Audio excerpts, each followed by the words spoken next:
Tamil News. வணக்கம். நீங்கள் இணைந்திருப்பது டிபிசியின் மாலை செய்திகளுடன். இலங்கையில் எதிர்வரும் ஜனாதிபதி தேர்தலில் எவர் வெற்றி பெற்று ஆட்சிக்கு வந்தாலும் புதிய பாராளுமன்றத்தில் தனது கட்சிக்கு பெரும்பான்மை பலத்தை பெறுவதற்காக உடனடியாகவே பாராளுமன்ற தேர்தலை நடத்துவார் என்பது நிச்சயம் என்று அரசியல் வட்டாரங்கள் உறுதியாக நம்புகின்றன. ஜனாதிபதி தேர்தலுக்கு முன்னதாக பாராளுமன்ற தேர்தல் நடத்தப்படுவதற்கு வாய்ப்பே கிடையாது என்று ஜனாதிபதி ரணில் விக்ரமசிங்க திட்டவட்டமாக அறிவித்துவிட்ட நிலையில் பாராளுமன்ற தேர்தலில் முதலில் நடத்த வேண்டும் என்ற கோரிக்கையை வலியுறுத்துவதை ராஜபக்சாக்களின் ஸ்ரீலங்கா பொதுஜன பெரமுன தற்போது கைவிட்டு விட்டது போன்று தெரிகிறது. ஜனாதிபதி தேர்தலில் வெற்றி பெறும் எந்த வேட்பாளரும் தனது கட்சிக்கு பாராளுமன்றத்தில் பெரும்பான்மை பலம் கிடைப்பதை உறுதி செய்து கொள்வதற்கு உடனடியாக பாராளுமன்ற தேர்தலுக்கு போவது இலங்கையில் ஒரு அரசியல் வழமை. ஆனால் இறுதியாக நடந்த ஜனாதிபதி தேர்தலில் வெற்றி பெற்ற கோட்டாபே ராஜபக்ச உடனடியாக பாராளுமன்றத்தை கலைத்து பொது தேர்தலை நடத்துவதற்கு கோவிட் தொற்று இடம் தரவில்லை. அதனால் கோட்டாபே 10 மாதங்கள் கழித்து 2020 ஆகஸ்டிலேயே பொது தேர்தலை நடத்தக்கூடியதாக இருந்தது. அதேவேளை தனது பதவி காலத்தை நீடிப்பதற்கு ஜனாதிபதி விக்ரமசிங்க அரசியல் அமைப்புக்கு திருத்தம் ஒன்றை கொண்டு வரும் திட்டம் எதையும் கொண்டிருக்கவில்லை என்று அமைச்சரவை பேச்சாளரான பந்துல குணவர்த்தன கூறியிருப்பது கவனிக்கத்தக்கது.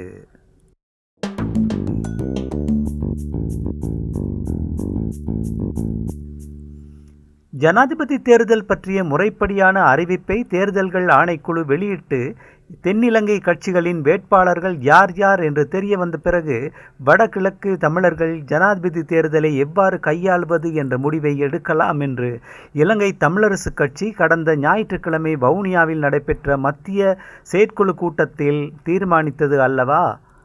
அதனை அடுத்து தமிழ் பொது வேட்பாளரை நிறுத்துவதற்கான முயற்சிகளை முன்னெடுத்து வந்த மற்றைய தமிழ் அரசியல் கட்சிகளும் சிவில் சமூக அமைப்புகளும் அடுத்து என்ன செய்வது என்று தீவிரமாக சிந்திக்க தொடங்கியிருக்கின்றன. ஜனநாயக தமிழ் தேசிய கூட்டணியின் அங்கத்துவ கட்சிகளான பிளாட், டெலோ, EPRLF போன்றவை பொது வேட்பாளர் விடயத்தில் தமிழரசு கட்சியையும் சேர்த்து கொண்டு முன்னோக்கி நகருவதில் அக்கறை காட்டி வந்தன. பாராளுமன்ற உறுப்பினர் ஸ்ரீதரன் போன்றவர்கள் பொது வேட்பாளர் யோசனைக்கு உறுதியான ஆதரவை வெளிப்படுத்தி வந்ததால் டெலோ, பிளாட்டின் தலைவர்கள் தமிழரசு கட்சியின் ஆதரவு தங்கள் முயற்சிக்கு நிச்சயம் கிட்டும் என்ற நம்பிக்கையுடன் இருந்தனர். மூத்த தலைவர் சம்பந்தன் ஐயா தமிழ் பொது வேட்பாளர் யோசனையை கடுமையாக எதிர்த்து கருத்து வெளியிட்ட போதிலும் வெளிநடமாட்டங்கள் குறைந்த நிலையில் அவரால் தனது நிலைப்பாட்டை தமிழரசு கட்சியினர் மத்தியில் எந்த அளவுக்கு ஏற்க செய்ய முடியும் என்று ஒரு கேள்வி எழுந்தது. ஆனால் தமிழரசு கட்சியின் மத்திய செயற்குழு சம்பந்தன் ஐயாவின் நிலைப்பாட்டுக்கு இசைவான தீர்மானத்தையே எடுத்திருக்கிறது. அதனால் மற்றைய தமிழ் கட்சிகளும் சிவில் சமூகமும் தங்கள் முயற்சியை இடைவிடாமல் தொடர்வதில் உறுதியாக இருப்பதாக தெரிகிறது. பொது வேட்பாளரை நிறுத்தும் முயற்சிக்கு தமிழ் மக்கள் மத்தியில் ஆதரவு பெருகினால் தமிழரசு கட்சி முழுமையாக அல்லது அதன் கணிசமான பிரிவினர் அந்த யோசனைக்கு பின்னால் வருவதை தவிர வேறு மார்க்கம் அவர்களுக்கு இருக்கப் போவதில்லை என்று மற்றைய தமிழ் கட்சிகள் நம்புகின்றன என்று அவருக்கு நெருக்கமான வட்டாரங்கள் கூறுகின்றன. தமிழரசு கட்சியின் சில தலைவர்கள் ஜனாதிபதி விக்ரமசிங்காவுக்கு அந்தரங்கமாக தங்கள் ஆதரவை உறுதியளித்ததாக கூறப்படுகிறது. பாராளுமன்ற உறுப்பினர் சுமந்திரன் போன்றவர்கள் சஜித் பிரேமதாசாவை ஆதரிப்பதில் ஆர்வம் காட்டுவதாகவும் கூறப்படுகிறது.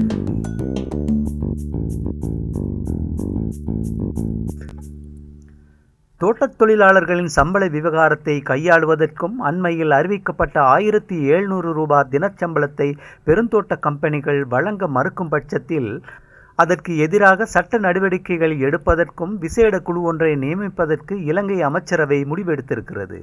அண்மையில் மே தினத்தன்று அறிவிக்கப்பட்ட சம்பள அதிகரிப்பை தங்களால் வழங்க முடியாது என்ற தோட்ட கம்பெனிகள் அரசாங்கத்துக்கு ஏற்கனவே அறிவித்துவிட்டன. இத்தகைய பின்புலத்தில் நிலவரங்களை ஆராய்ந்த ஜனாதிபதி விக்ரமசிங்க அண்மையில் அமைச்சரவைக்கு யோசனை ஒன்றை சமர்ப்பித்தார். தற்போதைய வாழ்க்கை செலவு மற்றும் பொருளாதார நெருக்கடி ஆகியவற்றை கருத்தில் எடுத்து தோட்டத் தொழிலாளர்களுக்கான குறைந்தபட்ச சம்பளம் குறித்து மதிப்பீடொன்றை தருமாறு அவர் நிதி அமைச்சையும் கேட்டிருக்கிறார். மதிப்பிடுகின்ற வேதனத்தை தோட்டத் தொழிலாளர்களுக்கு வழங்குவதில் தோட்ட கம்பெனிகளுக்கு இருக்கக்கூடிய ஆற்றலை மதிப்பிடுவதற்கும் குழு ஒன்றை நியமிப்பதற்கான யோசனையை ஜனாதிபதி முன்வைத்திருக்கிறார். தவறான முகாமைத்துவம் காரணமாக எந்தவொரு தோட்ட கம்பெனியும் தொழிலாளர்களுக்கு சம்பளத்தை வழங்கத் தவறினால் அத்தகைய கம்பெனிகளுடனான குத்தகையை ரத்து செய்வதற்கும் சட்டம் ஒன்றை அறிமுகப்படுத்துவதும் ஜனாதிபதியின் யோசனைகளில் ஒன்று.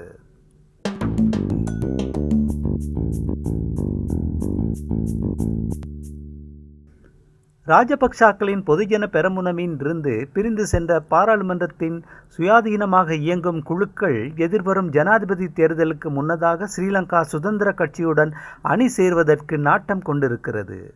பொதுஜன பெரமுன அதிருப்தியாளர் குழுக்களில் எல்லாமுமாக 30 பாராளுமன்ற உறுப்பினர்கள் இருக்கிறார்கள். கடந்த பொது தேர்தலில் பொதுஜன பெரமுனவுடன் சேர்ந்து போட்டியிட்டு தெரிவான ஸ்ரீலங்கா சுதந்திர கட்சியை சேர்ந்த 14 பாராளுமன்ற உறுப்பினர்களும் இருக்கிறார்கள். இவர்கள் எல்லோரும் ஜனாதிபதி தேர்தல் தொடர்பில் தங்களது நிலைப்பாட்டை விரைவில் அறிவிப்பாளர்கள் என்று ஒரு அதிருப்தி குழுவின் தலைவரான முன்னாள் அமைச்சர் அனுர பிரியதர்ஷன யாப்பா தெரிவித்தார். பொதுஜன பெரமுனவின் அதிருப்தியாளர்கள் குழு புதிய கூட்டணி என்ற பெயரில் இயங்குகிறார்கள். அவர்கள் சுதந்திர கட்சியின் அமைச்சர் நிமால் சிறிபாலடி சில்வா தலைமையிலான அணியினருடன் சேர்ந்து ஜனாதிபதி தேர்தலில் விக்ரமசிங்காவை ஆதரிப்பாளர்களா என்று யாப்பாவிடம் ஊடகங்கள் கேட்டபோது அத்தகைய யோசனை ஒன்று இருக்கிறது. பாராளுமன்ற தேர்தலையும் மனதிற்கொண்டு உகந்த ஒரு தந்துராபாயத்தை கடைபிடிப்போம் என்று கூறினார்.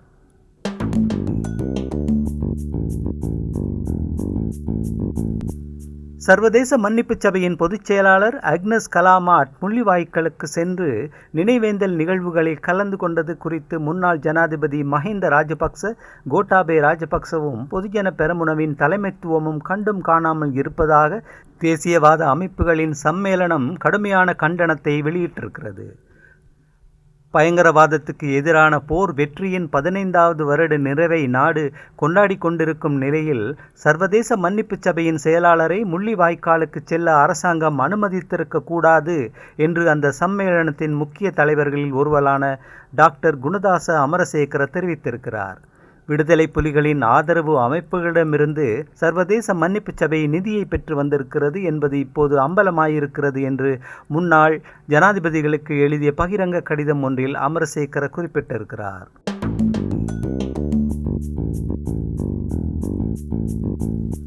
அயர்லாந்து, நோர்வே, ஸ்பெயின் ஆகிய நாடுகள் பலஸ்தீன தனியரசை உத்தியோகபூர்வமாக அங்கீகரித்ததை அடுத்து அந்த நாடுகளில் உள்ள தனது தூதுவர்களை இஸ்ரேல் திருப்பி அழைத்திருக்கிறது. 3 நாடுகளும் பலஸ்தீன அரசை உத்தியோகபூர்வமாக அங்கீகரித்திருக்கிறோம். இந்த முடிவை நடைமுறைப்படுத்துவதற்கான அடுத்த கட்டங்கள் குறித்து பரிசீலிப்போம் என்று ஐரிஷ் பிரதமர் சைமன் ஹாரிஸ் கூறியிருக்கிறார். அடுத்து வரும் வாரங்களில் மேலும் பல நாடுகள் பலஸ்தீன அரசை அங்கீகரிக்கும் என்ற நம்பிக்கை கொண்டிருப்பதாக ஐரிஷ் பிரதமர் கூறினார். அந்த செய்தியோடு நிறைவுக்கு வருவது டிபிசியின் இன்றைய மாலை தமிழ் செய்திகள். மீண்டும் நாளை காலை வழமை போல் சந்திக்கலாம். வணக்கம்.